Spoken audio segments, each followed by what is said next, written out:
just a moment, X-1. But first, after a hard day's work, there's nothing more welcome than an evening of variety entertainment. And that's just the tonic provided tomorrow night by NBC Radio. You'll laugh your cares away when good-natured contestants carry out the rib-tickling stunts dreamed up by MC Jack Bailey on NBC's Truth or Consequences. And later on, Groucho Marx peps things up with lots of spontaneous good fun and more of the friendly insults at which he's so accomplished. For a brighter, livelier evening tomorrow night, it's Groucho Marx and Truth or Consequences on this station. Now, stay tuned for X-1 on NBC. Countdown for blast-off. X-5, 4, 3, 2, X-1, fire.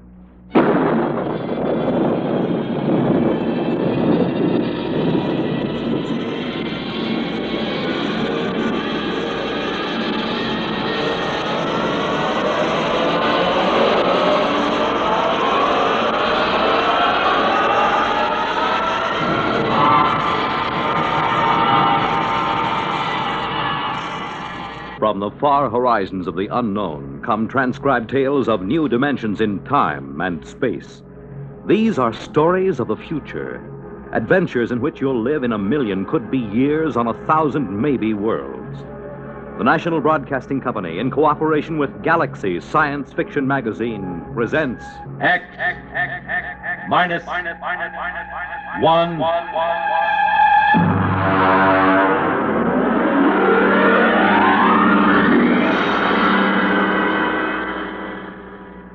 Tonight, the Frank Quattrocchi story, Sea Legs.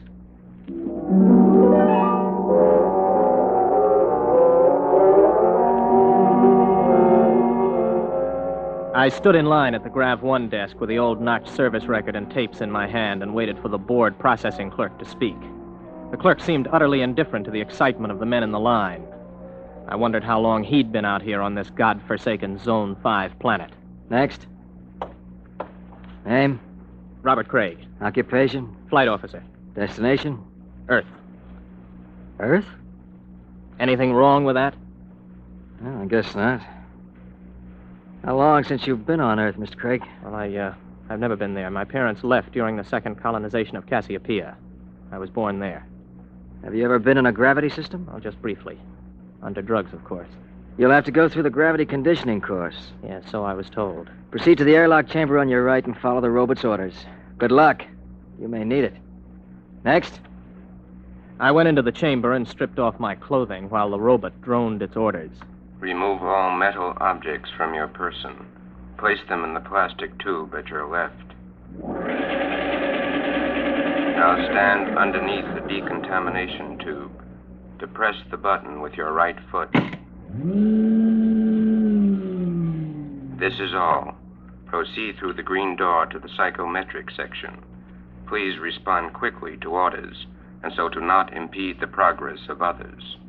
Next, please. The door to the Remove psychometric all section metal led into a objects pleasant from your but cold-looking room with a single metal desk. A man with a balding, high forehead sat behind the desk. Mr. Craig, have a seat. I'm Captain Wyandotte, the psychological officer. Nice to meet you. Yes, well, let's see your records. You list your destination as Terror. You're certain you wish to go to Earth? Of course I'm certain. You're somewhat aggressive, Mr. Craig. Look, I've been standing in line taking orders from clerks and robots for 6 hours. Every time somebody sees that I'm headed for Earth, I get the fisheye. Are they jealous or what? I hardly think so. You've been a spaceman for 16 years, Mr. Craig. You've been zooming around in the countergraph systems and the outer galaxies without any restraints or self-discipline. Have you ever spent 6 weeks strapped into a grav seat on a space rocket, Captain?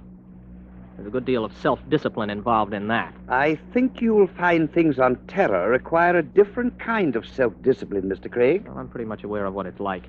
Are you? I suppose you've heard all the popularizations in the tapezines. Well, Mr. Craig, let me give you a word of caution. It's going to be vastly different. I'm prepared for that, Captain. Can we get going? Naturally. You will undergo a 20-day conditioning course. 20 days? Mr. Craig, you've been in space 16 years, Your body is conditioned to a normal state of free fall, or at best to acceleration. The return to gravity would kill you if you weren't prepared for it. All right, what do I do? Report to Centrifugal Department. Here are your papers. Oh, and Mr. Craig, Yes? centrifugal is a rather trying ordeal. If during the course of treatment you should change your mind about returning to Earth, you're free to do so.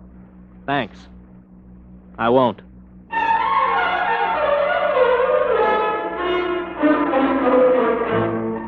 I'd heard about centrifugal, but you can never really know about these things until you experience them. 4 times a day, we were whirled around until it seemed as if our insides were too big for our bodies. On the 12th day, it got to be too much for me.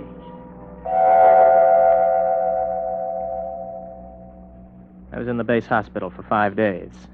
My roommate was an old space bum they'd brought in to die with a case of ruptured veins. His name was Charlie Brockman. How you feel, son? I'm pretty good, Charlie. You get discharged tomorrow, I hear. You gonna try it again? I guess so. Why? Only way I'll ever get to Earth. You really want to go? That's right. You talked to anybody been there last 10 years or so? No, you don't get to talk to many people from Earth and the galaxies. Were you ever there? Me? Now, what would an old space bum like me be doing on Terra? Well, I just thought maybe... I done most of my time in Zone 5. Out there, you get to thinking anybody who stays less than 80 light years from Earth's a landlubber. Yeah, I used to think the same. Then I took the exam for a job back on Earth, and I passed it. I used to think I'd like to go back. But space was exciting, you know. New and raw. It tugged at your guts, and it sent the blood rushing through your veins. But it was free. No bureaucrat ever lasted 6 months in Grav 5. I had enough hitting atmospheres all over the universe, old man. Maybe you're right. Lean over here, will you? Sure. Unbutton my pajama top, will you? Okay. There's a chain around my neck. Got a little message capsule on it. Oh, yeah, I got it. Do me a favor, huh? Take it with you when you go back to Terra. Don't open it till you're on the ship. Okay, Charlie. And, son, Yes? I lied to you. I have been back to Terra. I faked some papers and made a landing there 6 months ago. What are you doing back here? I had to leave in a hurry. Why? You'll find out, son. Good luck.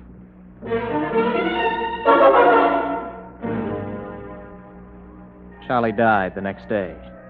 A few hours later, I was visited by Captain Wyandotte, the psych officer.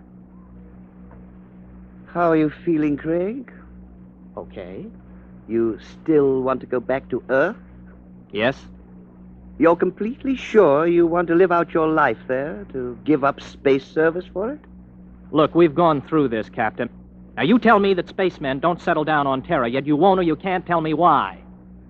All right, what's the pitch? Does the Space Service need men so badly that they have to make it impossible for us to go back? That, Mr. Craig, you will have to discover for yourself. You have my authorization to complete your conditioning and return to Earth as a private citizen. I wish you luck. You'll need all you can get.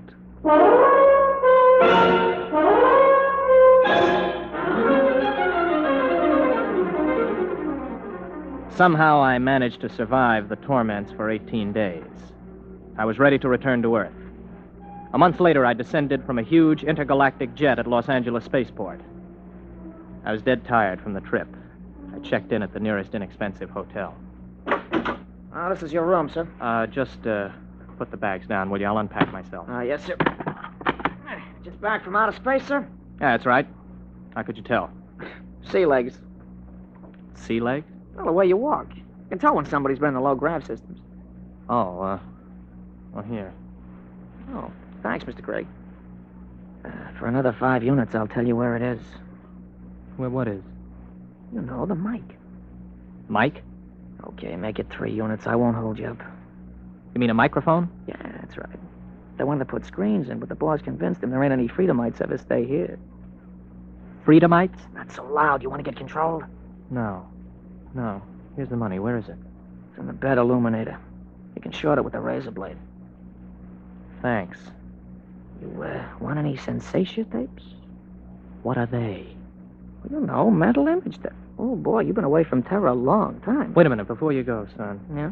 Where's the minerals building? I have to report there for a job interview. Oh, that's in the government cluster. 5th level at X and 2nd. Thanks. I'll want breakfast about 8 o'clock. Well, I'll need your ISS units. My what? Your ration units. I don't have any ration units. You have your ident card? Look, I just got here an hour ago. Oh. Well, you better go see the Civil Control Board tomorrow. If you want to eat, that is. All right, where do I find the control board? Government cluster. But don't worry. If you don't find them, they'll find you.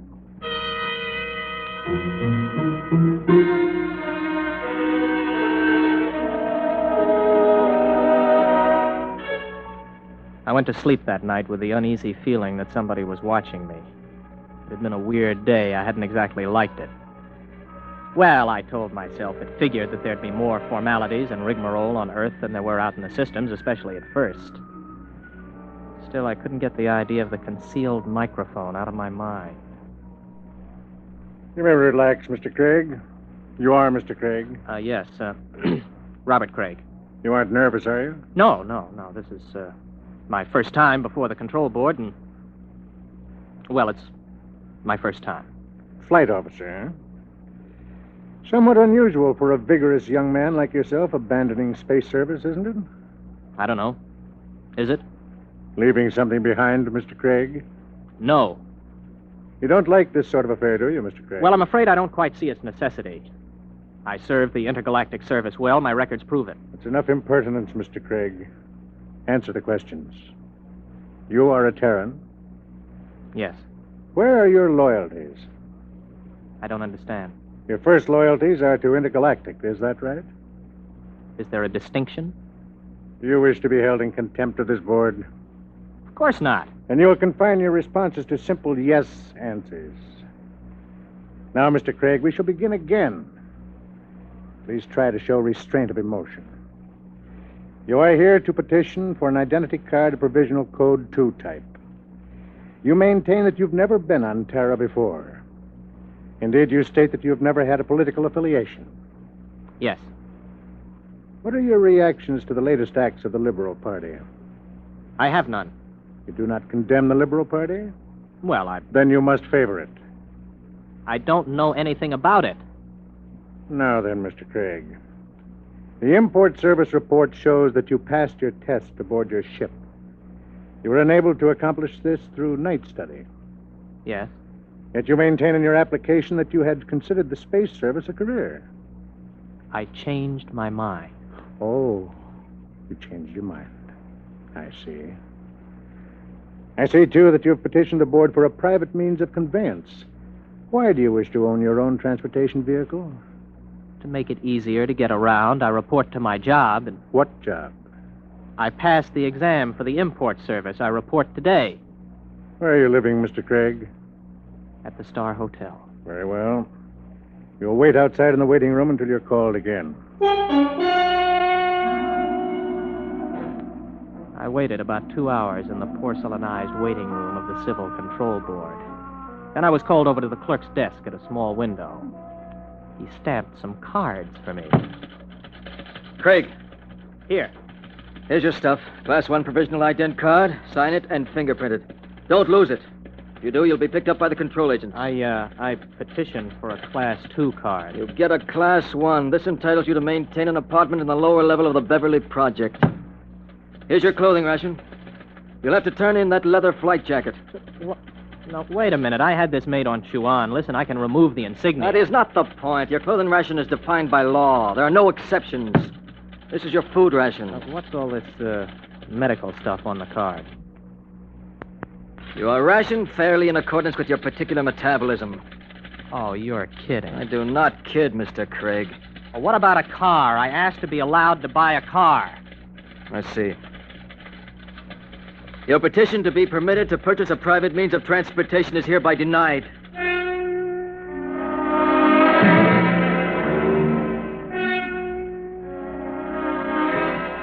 I walked out of the control board feeling like a man who has just come out of free fall into a hypergravity system.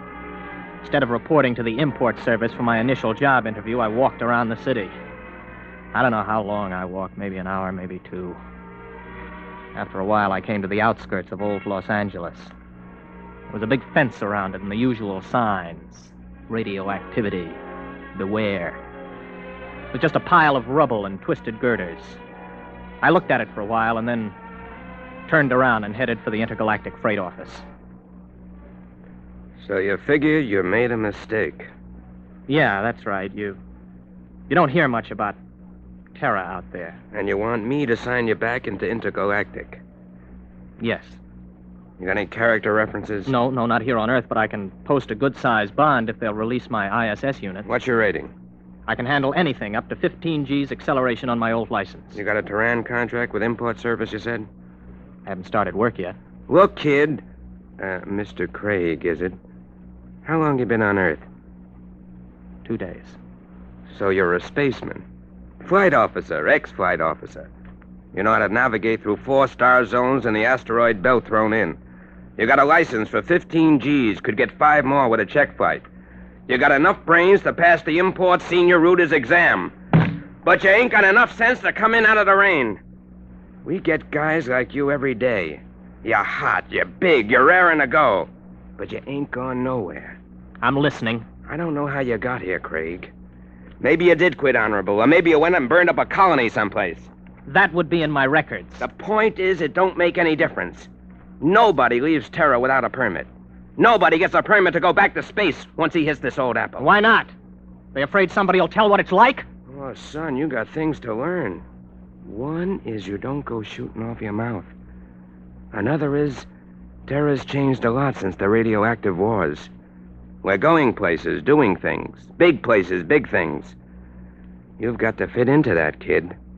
Move with it. Stick around. You still got your sea legs. You're gonna like it here.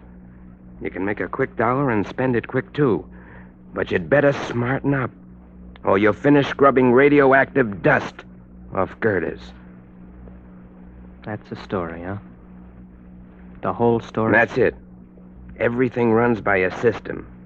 And, son, you can't buck the system. Yeah. I don't suppose there's any place around here a guy could get a quick drink. Oh, yeah, out at the end of Y Street, they got a little place you can buy Acadian tars. Pluto's, they call it. Thanks. Yeah, get it out of your system and then settle down. That's my advice. Thanks. So long.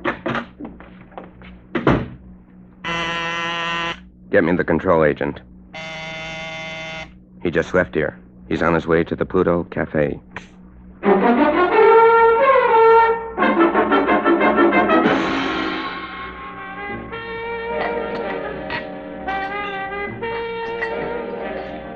Hey, waiter, bring me another drink for the young lady. Wow. Now then, where were we? Well, I don't know. In fact, I still don't know why you're buying me free drinks. I told you I want somebody to talk to. You a purist? Or maybe you don't like the brand of sensation tapes they're peddling these days. You know, you don't have a bad face, really, underneath the makeup. I mean, it's a little crooked, but it ain't bad, really. Thanks. Does me pretty good. Well, what's your name?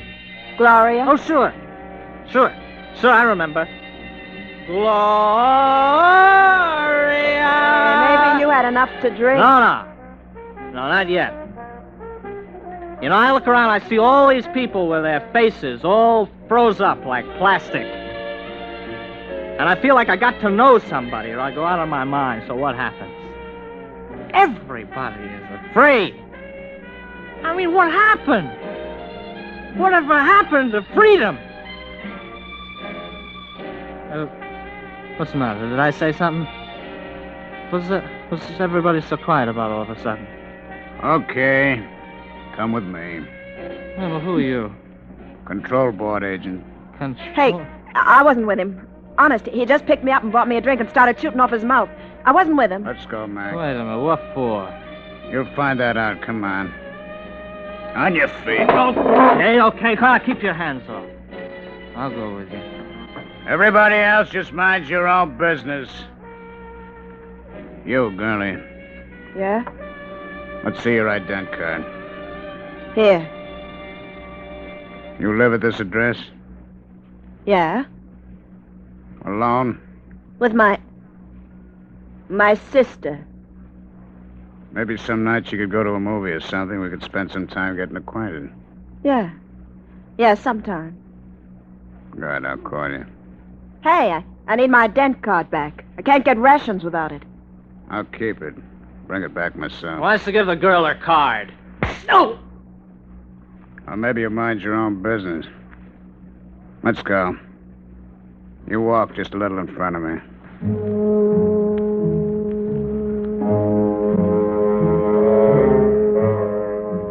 He was a big man, maybe 250 pounds, and he shuffled when he walked. He'd hit me right across the right shoulder with a sort of rubber truncheon. Now it began to ache. We're walking along a sort of back street. Everywhere in the universe there were such streets. Streets where you could find freedom in anonymity, a compromise between lawlessness and law. They are permitted by the authorities because it is necessary to have a place for those who are not permitted elsewhere. Okay, step into the doorway. Hurry up, you fool. We're being followed. Well, we're followed by whom? Don't ask questions. Who's you told? Don't I have any rights? You have the right to get hit over the head unless you do what you're told. Now, quit. Hey, come in. In here.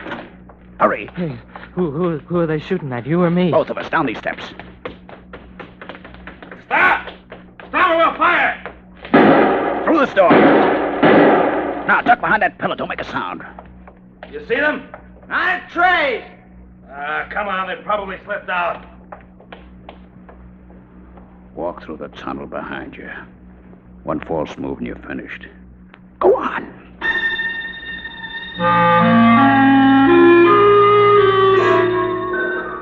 From the direction of the tunnel, I guessed it was part of an old sewage system that led toward the ruined city. I don't know how long we walked, maybe an hour. Finally, we came to a small wooden door. Stop here. Okay, let's have it. What? Have what? The tube. I don't know what you mean. Our detectives picked it up on you the minute you got off the plane. You're carrying a radioactive message tube with a periodic emission signal. I'll need to have it before we can go any further.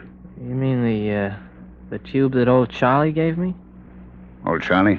Yeah, Charlie Brockman. The old spaceman who was in the hospital with me. Where is it? I think it's in my pocket. I never even bothered to open it. Do it now. Oh, let me see. Oh, yeah, here it is.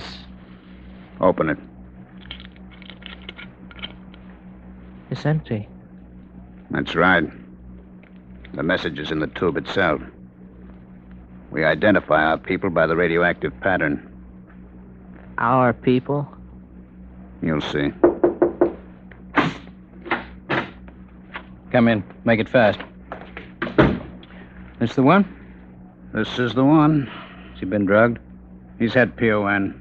A massive dose at the Pluto. Good.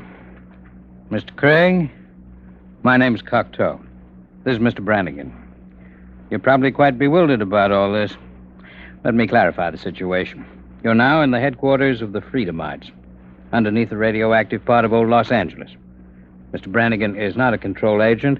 He's one of our men.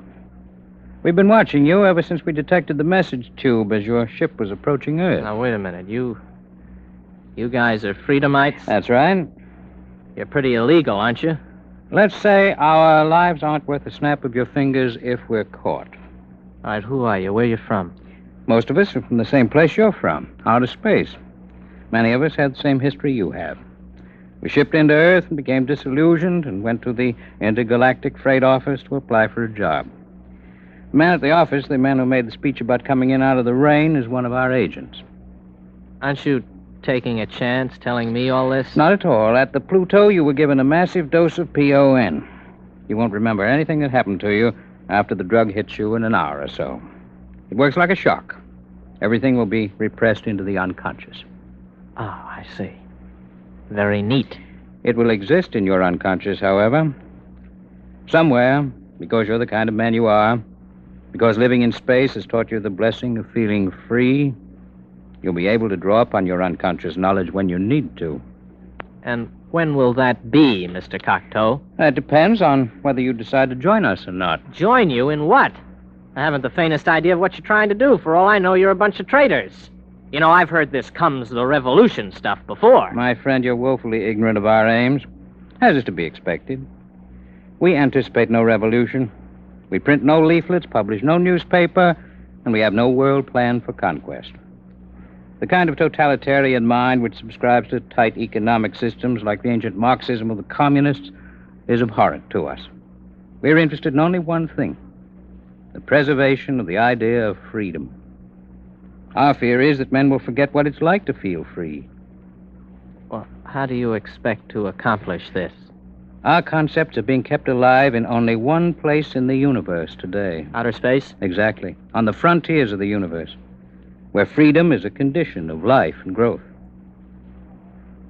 Suppose I join you. How can I help? You're an experienced pilot. We have enough connections to do some plastic surgery on your face and get you a position piloting a spaceship again. You'll remember nothing of your mission, but you will remember that you have been back to Earth, what it was like. You'll be able, carefully, of course, to tell people, to help keep the idea of freedom alive. Think it over carefully. You have 20 minutes before the drug takes effect. I don't need 20 minutes. I'll do it. Good. In exactly 48 hours, you'll wake up in your hotel bed with a new face, the identity card of a man named Harold Janus. You'll not remember how you got them or why, but you'll know what to do with his identity. He is, or was, Master Navigator on the Earth-Mars run. Good luck, Mr. Craig.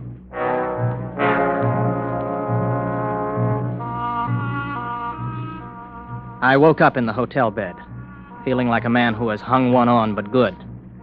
I looked into the mirror and I saw the face of another man. I looked in my wallet and discovered that I was Harold Janus, navigator for Intergalactic, holder of a license for 15 Gs. I wondered where it came from, how I got it, but I asked no questions. This license, this ident card, meant freedom. I walked out of the hotel feeling steady for the first time. I'd gotten my sea legs at last.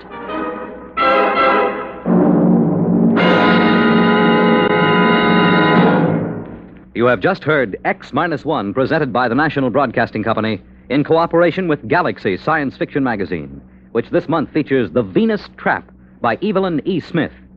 One thing man never planned to take along into space with him was the eternal triangle, especially a true blue triangle like this one. Galaxy Magazine, on your newsstand today. Tonight, by transcription, X-1 has brought you Sea Legs, a story from the pages of Galaxy, written by Frank Petrocchi and adapted for radio by George Lefferts. Featured in the cast were William Redfield, James Stevens, Stan Early, Charles Penman, James Dukas, Richard Hamilton, Jack Orison, Jack Grimes, Craig McDonald, Ralph Bell, Kermit Murdoch, and Frederica Chandler. Your announcer, Fred Collins. X-1 was directed by Daniel Sutter and is an NBC Radio Network production.